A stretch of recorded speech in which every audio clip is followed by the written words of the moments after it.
आज झारखंड आंदोलन के नायक श्रद्धेय विनोद बिहारी महतो जी की जयंती के अवसर पर झारखंड विधानसभा के सचेतक सह धनबाद विधायक रासीना ने आज श्रद्धेय विनोद बिहारी महतो जी की जयंती पर धनबाद स्टेशन के सामने स्थित उनकी आदमकद प्रतिमा एवं नावाडी विनोद चौक स्थित प्रतिमा पे पार्टी पदाधिकारियों एवं कार्यकर्ताओं के साथ पहुंचकर माल्यार्पण कर श्रद्धांजलि अर्पित की।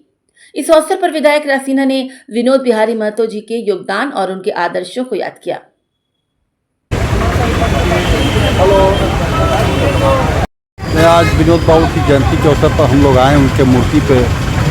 यहाँ पर हुआ या विनोद चौक हुआ, दोनों जगह माल्यार्पण करके हम लोगों ने उनको नमन किया, उनको श्रद्धांजलि अर्पित किया और इस बात का संकल्प भी लिया कि जिस कार्य के लिए विनोद बाबू जाने जाते हैं, झारखंड के आंदोलनकारी तो थे ही, झारखंड आंदोलन को उन्होंने एक नया धार दिया, लेकिन जाने जाते हैं संघर्ष के लिए, शिक्षा के लिए। और उन्होंने कहा भी कि पढ़ो और लड़ो, जब तक तुम्हारी लड़ाई तब तक सफल नहीं होगी जब तक तुम पढ़ लिख करके विद्वान नहीं बनोगे।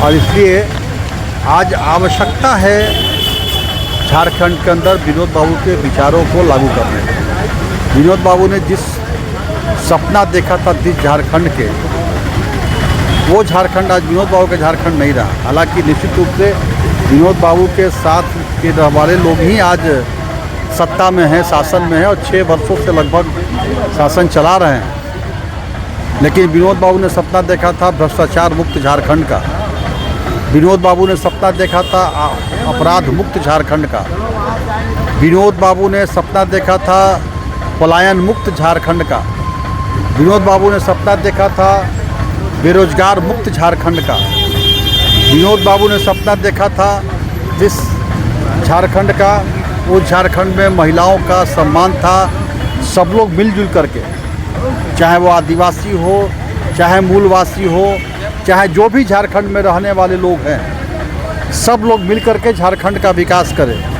लेकिन आज विनोद बाबू के सपने को भत्ता बता दिया गया है। झारखंड में लूट चरम पे है, भ्रष्टाचार चरम पर है, अपराध चरम पे है, राजनीति के कारण समाज को लड़ाने का काम चरम पे है, बेरोजगारी चरम पे है, यहाँ के लोगों का गरीब, मजदूर, शोषित, पीड़ित, दलित, आदिवासी का पलायन चरम पर है और सारा विनोद बाबू के सपने के विरोध में कार्य हो रहा है। इसलिए विनोद बाबू को हम लोगों ने सच्ची श्रद्धांजलि दिया है और इस बात का संकल्प लिया है कि विनोद बाबू के सपने को पूरा करने के लिए हम लोग कार्य करेंगे। विधायक जी, एक सवाल मेरे तरफ से रहेगा।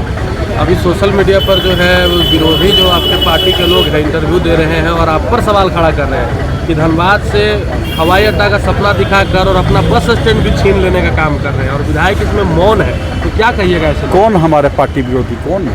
हमारा पार्टी सुशील मंडल जो है। जेल कैंप के विषय में हमसे क्या पूछ रहे हैं? नहीं, वो आप पर कटाक्ष से सुशील मंडल के बाद का हम जवाब दें, मुझे उचित नहीं लगता है। मुझे कोई काम करना है वो मैं कर रहा हूँ। वो अपने इंटरव्यू में कहे कि हम 10-15 मिनट बात किए उनसे, सब मैटर पर उनसे बात की हुई है। हाँ, हमसे बात किए, फ़ोन करके हमने बात किया, तो हम थोड़ी ना कि हम भागने वाले आदमी हैं। हमसे वो बात किए तो हम बात किए।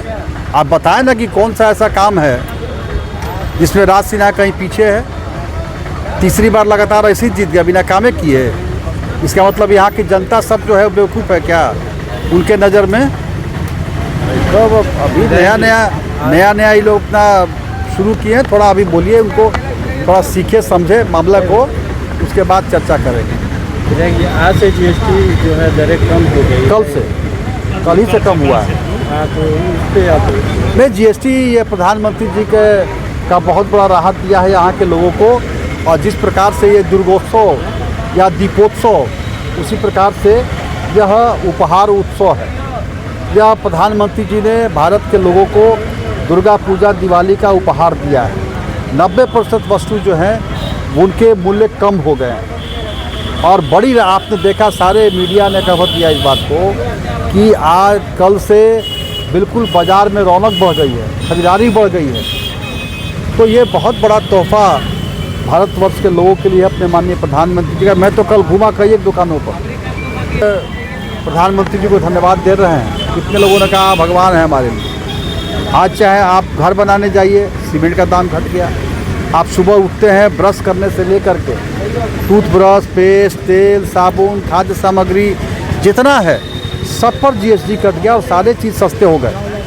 विपक्ष कह रहा है कि 8 साल जो जीएसटी लागू किया गया था उसे देखिए, इन लोगों ने आज़ादी के लगभग 60 वर्षों तक तो लगातार शासन किए, कुछ इन्होंने किया नहीं, कुछ तो किया नहीं, विकास का कोई काम तो किया नहीं, सिवा भारत कटोरा लेकर के विश्व में जाकर के दूसरे से भीख मांगने का काम किया करता था।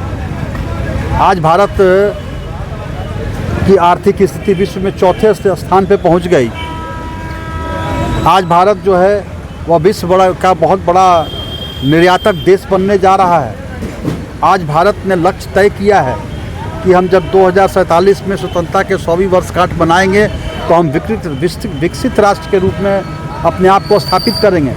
तो उस समय इनको अब कुछ तो बोलना चाहिए। ड्रॉप लाने में भारत को 30 वर्ष लग गया। 18 महीने के अंदर भारतवर्ष ने कोरोना का टीका बना लिया और विश्व के 135 देशों को सप्लाई किया। यह कभी उदाहरण था? अमेरिका जैसे राष्ट्र को भारत ने कोरोना में दवा सप्लाई किया, यह कभी उदाहरण था? आज तो लगभग 35 ऐसे आवश्यक दवाइयाँ हैं जिनके ऊपर 0% टैक्स है। आज वो लाइफ इंश्योरेंस हो या हेल्थ इंश्योरेंस हो, 0% टैक्स है। बच्चों के पढ़ाई का जितना स्टेशनरी है 0% टैक्स हो गया। तो ये कहीं कर सकता है तो वो है नरेंद्र मोदी।